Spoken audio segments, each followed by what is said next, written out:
ಲೋಕಸಭೆಯಲ್ಲಿ ಪ್ರಧಾನಿ ಮೋದಿ ಮಾತು ಮಾಡಿದ್ದಾರೆ. ರಾಷ್ಟ್ರಪತಿ ವಂದನಾ ನಿರ್ಣಯಕ್ಕೆ ಮೋದಿ ಉತ್ತರ ಕೊಟ್ಟಿದ್ದಾರೆ. ವಿಪಕ್ಷಗಳ ಆರೋಪಗಳಿಗೂ ಕೂಡ ಉತ್ತರ ಕೊಡ್ತಾ ಇದ್ದಾರೆ ಮೋದಿ. ಅದಾನಿ ಕುರಿತಂತೆ ತನಿಖೆಗೆ ವಿಪಕ್ಷಗಳು ಒತ್ತಾಯ ಮಾಡಿದ್ದು ಮಾತ್ರವಲ್ಲ, ಪಟ್ಟು ಹಿಡಿದಿದ್ದು. ಲೋಕಸಭೆ ಮತ್ತು ರಾಜ್ಯಸಭೆಯಲ್ಲೂ ಕೂಡ ಗದ್ದಲಕ್ಕೆ ಕಾರಣವಾಗಿತ್ತು ಅದಾನಿ ವಿಚಾರ. ಅದಾನಿ ದಿವಾಳಿಯಾಗಿರುವಂಥ ಜೊತೆಗೆ ಅದಾನಿ ಕಂಪನಿಯಿಂದ ಆಗಿರುವಂಥ ಅನೇಕ ಅವ್ಯವಹಾರಗಳು, ಅಕ್ರಮಗಳ ಬಗ್ಗೆ ತನಿಖೆ ಆಗಬೇಕು ಅಂತ ಹೇಳಿ ವಿಪಕ್ಷ ನಾಯಕರು ಕಾಂಗ್ರೆಸ್ ಆದಿಯಾಗಿ ಎಲ್ಲರೂ ಕೂಡ ಒಮ್ಮತದ ಆಗ್ರಹವನ್ನ ಮಾಡಿದ್ರು. ಆ ಬಗ್ಗೆ ಮೋದಿ ಮಾತಾಡ್ತಾ ಇದ್ದಾರೆ. यानी एक प्रकार से सबके भाषण में सुनता था तब लगा कि राष्ट्रपति जी के भाषण के प्रति किसी को इतराज नहीं है, किसी ने उसकी आलोचना नहीं की। भाषण की हर बात, अब देखिए क्या कहा है राष्ट्रपति जी ने, मैं उन्हीं के शब्द कोट करता हूं। राष्ट्रपति जी ने अपने भाषण में कहा था, जो भारत कभी अपनी अधिकांश समस्याओं के समाधान के लिए दूसरों पर निर्भर था, वही आज दुनिया की समस्याओं के समाधान का माध्यम बन रहा है। राष्ट्रपति जी ने यह भी कहा था, जिन मूल सुविधाओं के लिए देश की एक बड़ी आबादी ने दशकों तक इंतजार किया, वे इन वर्षों में उसे मिली है। बड़े बड़े घोटालों, सरकारी योजनाओं में भ्रष्टाचार की जिन समस्याओं से देश मुक्ति चाहता था, वह मुक्ति अब देश को मिल रही है। पॉलिसी पैरालिसिस की चर्चा से बाहर आकर आज देश और देश की पहचान तेज विकास और दूरगामी दृष्टि से लिए गए फैसलों के लिए हो रही है। ये पैराग्राफ जो मैं पढ़ रहा हूं, वो राष्ट्रपति जी के भाषण के पैराग्राफ को मैं कोट कर रहा हूं। और मुझे आशंका थी कि ऐसी बातों पर यहां जरूर इतराज करने वाले तो कुछ लोग निकलेंगे, वो विरोध करेंगे, ऐसा कैसे बोल सकते हैं राष्ट्रपति। लेकिन मुझे खुशी है, किसी ने विरोध नहीं किया, सबने स्वीकार किया, सबने स्वीकार किया। और माननीय अध्यक्ष जी, मैं 140 करोड़ देशवासियों का आभारी हूं कि सबके प्रयास के परिणाम आज इन सारी बातों को पूरे सदन में स्वीकृति मिली है। इससे बड़ा गौरव का विषय क्या हो सकता है। आदरणीय अध्यक्ष जी,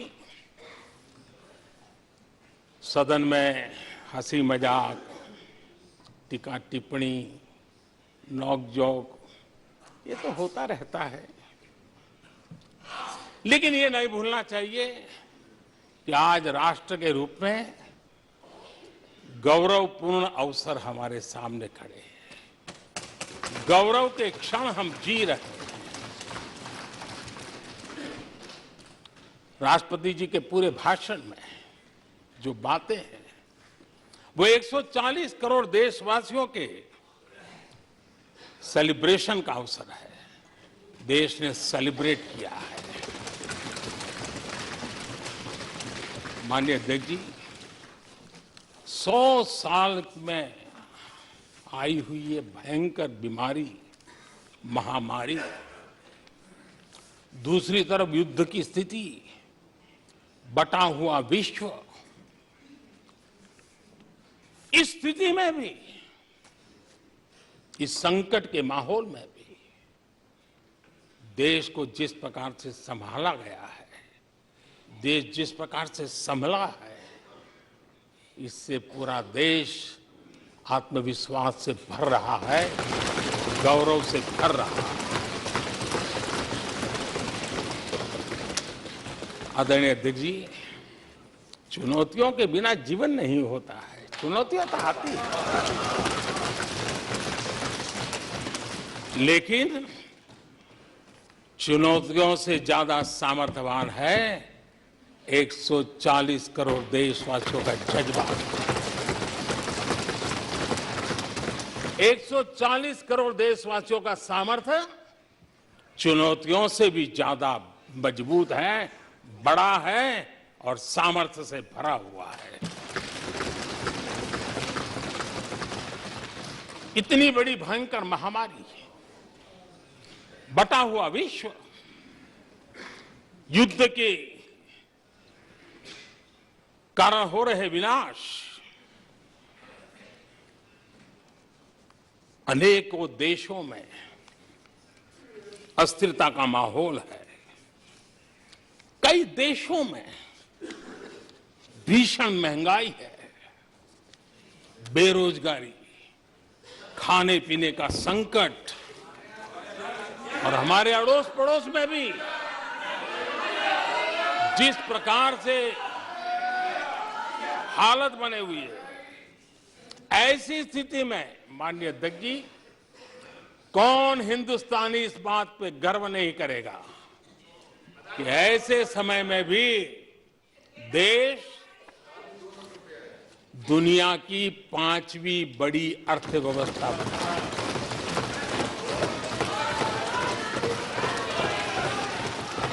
आज पूरे विश्व में भारत को लेकर के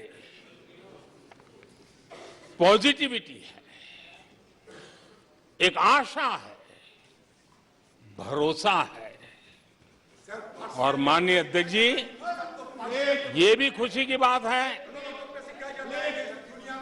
कि आज भारत को विश्व के समृद्ध देश ऐसे G20 समूह की अध्यक्षता का अवसर भी मिला। ये देश के लिए गर्व की बात है। ये देश के लिए गर्व की बात है। 140 करोड़ देशवासियों के लिए गौरव की बात है। लेकिन मुझे लगता है, पहले मुझे नहीं लगता था, लेकिन अभी लग रहा है शायद इससे भी कुछ लोगों को दुख हो रहा है। 140 करोड़ देशवासियों में किसी को दुख नहीं हो सकता है। वो आत्मनिरीक्षण करे, वो कौन लोग हैं जिसको इसका भी दुख हो रहा है। माननीय अध्यक्ष जी,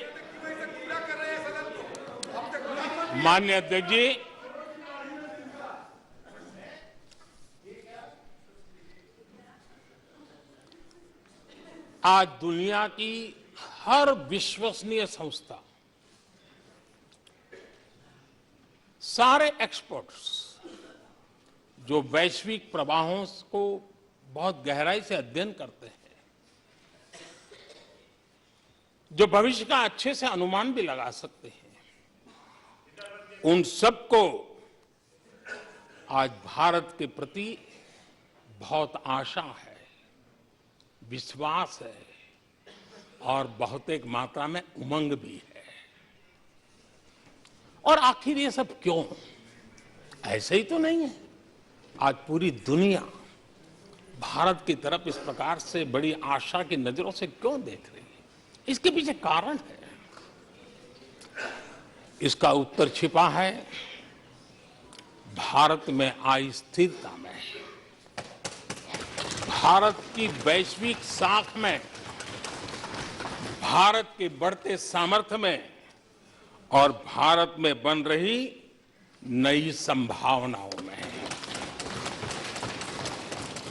माननीय अध्यक्ष जी, हमारी रोजमर्रा की जिंदगी में जो बातें हो रही है, उसी को मैं अगर शब्दबद्ध करूं और कुछ बातें उदाहरण से समझाने की कोशिश करूं। अब आप देखिए, भारत में एक 2-3 दशक अस्थिरता के रहे, आज स्थिरता है, पॉलिटिकल स्टेबिलिटी है, स्टेबल गवर्नमेंट भी है और डिसिसिव गवर्नमेंट है।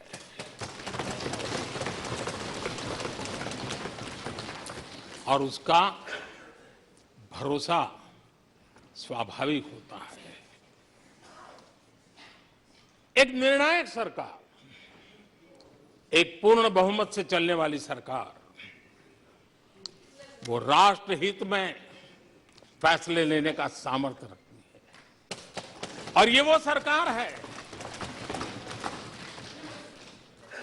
रिफॉर्म आउट ऑफ कंपल्सन नहीं, रिफॉर्म आउट ऑफ कन्विक्शन हो रहे हैं। और हम इस मार्ग पर हटने वाले नहीं हैं, हम चलते रहेंगे। देश को समय की मांग के अनुसार जो चाहिए वो देते रहेंगे। माननीय अध्यक्ष जी, एक और उदाहरण की तरफ मैं जाना चाहूंगा। इस कोरोना काल में मेड इन इंडिया वैक्सीन तैयार हुई। भारत ने दुनिया का सबसे बड़ा वैक्सीनेशन अभियान चलाया, अपने करोड़ों नागरिकों को मुफ्त वैक्सीन के टीके लगाए। इतना ही नहीं, 150 से ज्यादा देशों को इस संकट के समय हमने जहां जरूरत थी वहां दवाई पहुंचाई, जहां जरूरत थी वहां वैक्सीन पहुंचाई। और आज विश्व के कई देश हैं जो भारत के विषय में इस बात पर बड़े गौरव से विश्व के मंच पर धन्यवाद करते हैं, भारत का गौरवगान करते हैं। उसी प्रकार से तीसरे एक पहलू की तरफ ध्यान देते हैं। इसी संकट काल में आज भारत का डिजिटल इंफ्रास्ट्रक्चर, जिस तेजी से डिजिटल इंफ्रास्ट्रक्चर ने अपनी ताकत दिखाई है, एक आधुनिकता की तरफ बदलाव किया है, पूरा विश्व इसका अध्ययन कर रहा है। मैं पिछले दिनों G20 समिट में बाली में था। डिजिटल इंडिया की चारों तरफ वाहवाही हो रही थी और बहुत क्यूरियोसिटी थी कि देश कैसे कर रहा है।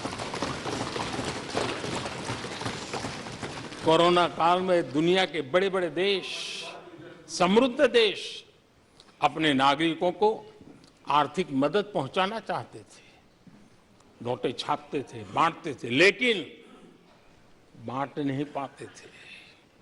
ये देश हैं जो एक फ्रिक्शन ऑफ सेकंड में लाखों करोड़ों रुपए देशवासियों के खाते में जमा करवा देता है। हजारों करोड़ रुपए ट्रांसफर हो जाते हैं। एक समय था छोटी छोटी टेक्नोलॉजी के लिए देश तरसता था। आज देश में बहुत बड़ा फर्क महसूस हो रहा है। टेक्नोलॉजी के क्षेत्र में देश बड़ी ताकत के साथ आगे बढ़ रहा है।